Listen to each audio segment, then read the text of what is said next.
सोचिए, अगर एक औरत को जिंदा जला दिया जाए और मारने के बाद वही औरत पूरे गांव का इंसाफ बन जाए।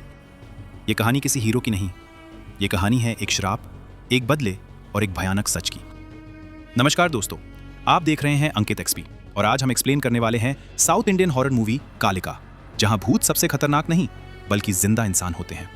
वीडियो को एंड तक देखना, क्योंकि क्लाइमैक्स में जो सच सामने आता है वो आपका दिमाग हिला देगा। सोचिए, एक ऐसा गांव जहां शाम होते ही लोग अपने दरवाजे बंद कर लेते हैं। सूरज जैसे ही पहाड़ों के पीछे छुप जाता है, हवा का रंग बदल जाता है। गांव के लोग एक दूसरे को देखकर सिर्फ एक ही नाम लेते हैं, कालिका। ये नाम सिर्फ एक कहानी नहीं, ये एक जिंदा खौफ है। कहा जाता है जो भी पाप करता है कालिका उसे छोड़ती नहीं। नमस्कार दोस्तों, आप देख रहे हैं अंकित एक्सपी और आज हम जानने वाले हैं south Indian horror movie Kalika की पूरी कहानी।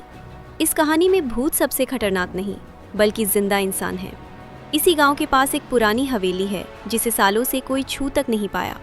तभी शहर से राघव अपनी वाइफ अनु के साथ इस जगह रहने आता है। राघव एक प्रैक्टिकल आदमी है।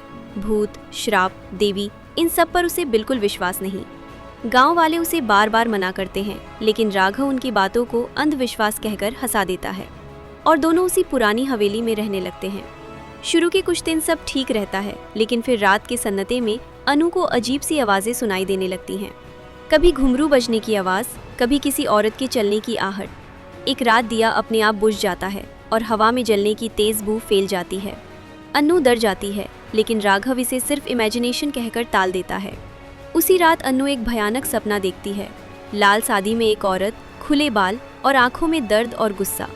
उसके पैर पीछे की तरफ होते हैं।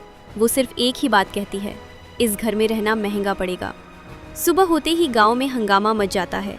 एक आदमी की लाश मिलती है जिसका शरीर ऐसा लगता है जैसे उसे जिंदा जला दिया गया हो। गांव वाले कह उठते हैं कालिका आ चुकी है। अब एक के बाद एक गांव के वही अमीर और ताकतवर लोग मरने लगते हैं जो कभी इस हवेली के आसपास मंडराया करते थे। अन्नू का बिहेवियर भी बदलने लगता है। कभी वो बिल्कुल नॉर्मल होती है और कभी उसकी आवाज़ भरी और कठोर हो जाती है। कभी कभी वो ऐसी बातें बोलती हैं जो उसे खुद याद भी नहीं होती। सच जानने के लिए राघव गांव के एक बुजुर्ग पुजारी के पास जाता है और तब सामने आता है कालिका का सबसे भयानक सच। सालों पहले कालिका एक सीधी सादी औरत थी।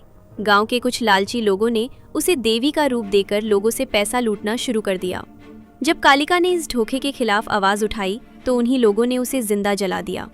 मारते वक्त कालिका ने सिर्फ एक ही श्राप दिया, जो पाप करेगा मैं उसका इंसाफ बनूंगी।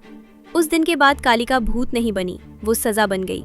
वो सिर्फ उन्हीं को मार रही थी जो उसके जुल्म के जिम्मेदार थे। क्लाइमैक्स में गांव वाले मिलकर कालिका को खत्म करने हवेली में आते हैं। उस वक्त अन्नू पूरी तरह कालिका के कब्जे में होती है। राघव बीच में खड़ा हो जाता है और कालिका से कहता है कि अब और खून बेकार है। कालिका अपना जला हुआ चेहरा, अपना दर्द और अपनी चीखें सब दिखा देती है।